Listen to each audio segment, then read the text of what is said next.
안녕하세요. 오늘은 7월 1일 큐티입니다. 오늘부터 시편이 들어가게 되는데요.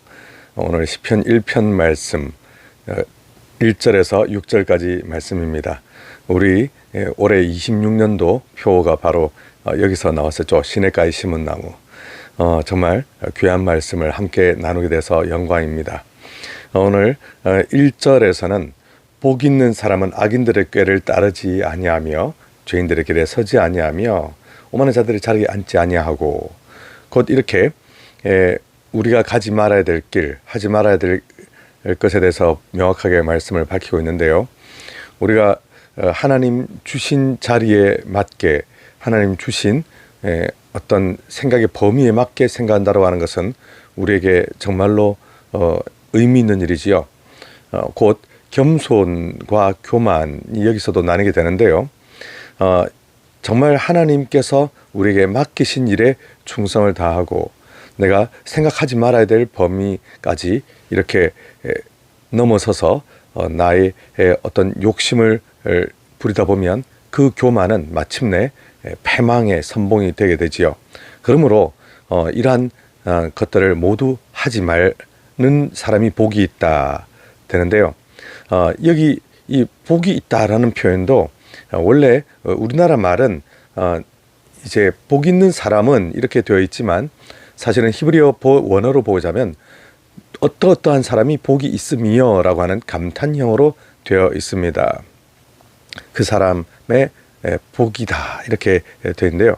복이 우리가 생각하는 것처럼 겉으로 어떤 우리가 승진도 하고 또 취업도 하고 또 경제적으로도 큰 성과가 있고 이런 경우에 우리는 복이라고 생각하는 경우들이 많이 있지만, 그러나 진정한 복은 이런 겉으로 보이는 현세적인 이런 물질적인 이런 것들보다도 훨씬 더 귀한 가치, 곧 참된 복은 성경에서 말씀하시는 게 무엇인가 하면 다름 아닌 하나님과 인격적인 교제를 맺으며 하나님의 말씀에 따라 살아가는 삶, 그것을 우리에게 말씀하고 있습니다.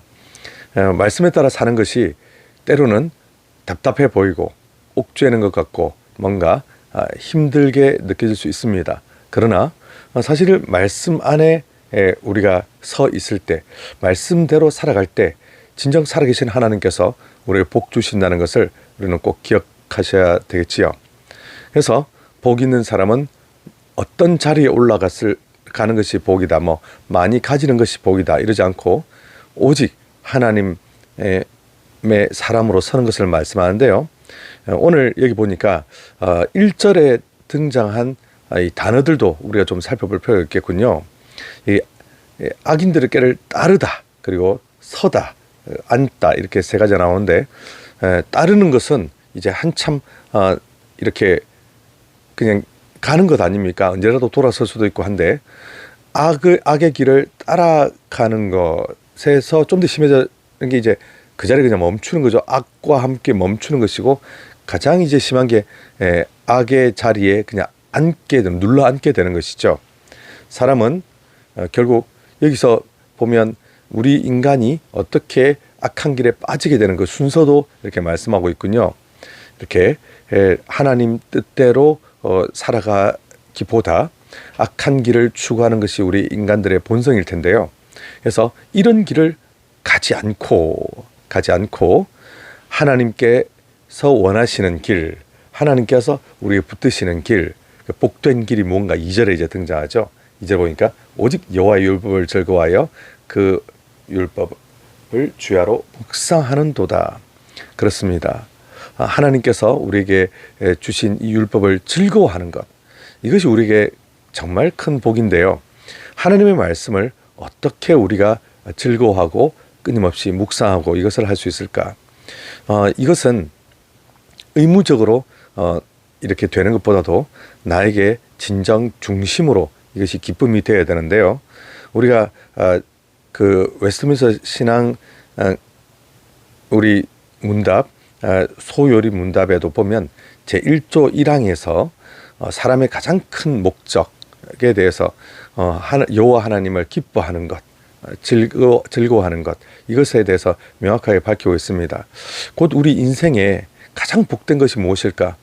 여호와 하나님의 율법을 떠나서 하나님의 그 나라를 떠나서 우리가 그저 이 세상의 법칙을 따라 살아가면 우리에게 행복이 없지요. 우리에게 참된 보람이 없습니다. 그런데 이 여호와의 율법이 우리를 지켜주시고 여호와의 율법 안에서 우리가 살아갈 때 참된 행복과 은혜가 임하게 되지요.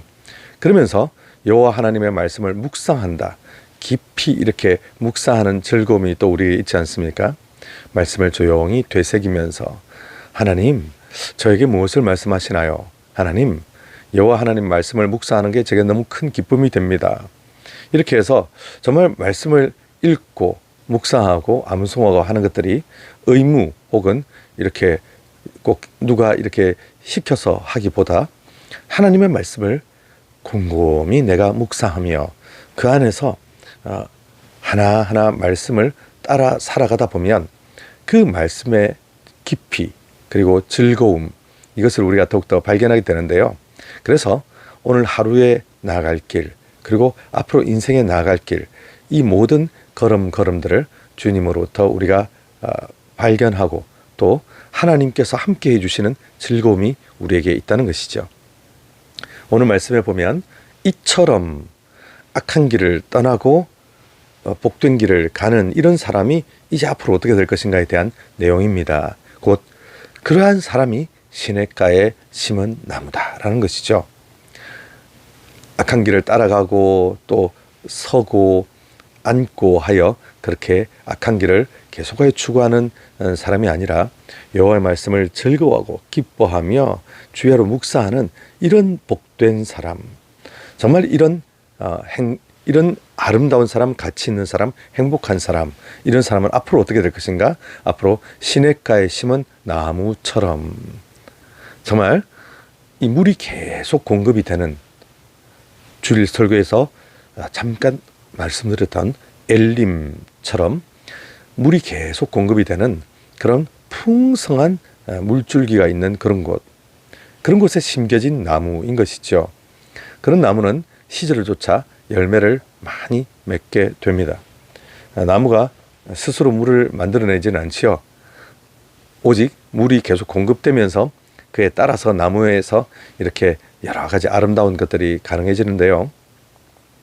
철을 따라 열매를 맺는, 정말 우리 인생에 필요하지 않습니까? 모든 계절에 언제든지 뭐가 이렇게 많이 생기면 그런 것도 우리에게 정말 복이 될 수도 있겠지만, 그러나 실제 나무는 그렇지는 않지요. 딱 정해진 시기에 하나님께서 우리에게 허락하시는 아름다운 열매들이 있는데요. 이런 열매가 끊임없이 우리에게 공급이 됩니다. 사계절을 지나면서 하나님께서 풍성하신 은혜의 결실들을 우리에게 정직하게 주시는데요. 우리가 기다림, 그리고 뿌리 내림, 그리고 열매 맺음, 이런 하나님의 은혜의 흐름 안에서 우리 삶이 잎사귀가 마르지 아니하는 삶 같은 그런 풍성한 결과가 바로 하나님의 은혜로 주어진다는 것입니다. 뿐만이 아닙니다.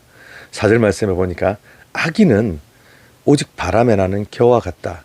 결국 정말 그 중심에 하나님의 말씀이 없고 하나님을 즐거움이 없기 때문에 조금만 이렇게 풍파가 몰아치면 흩어질 뿐만 아니라, 그리고 그 마음속에 악함을 붙들고 있다 보니 결국은 이 자신의 본색을 나중에 드러내게 되는데요.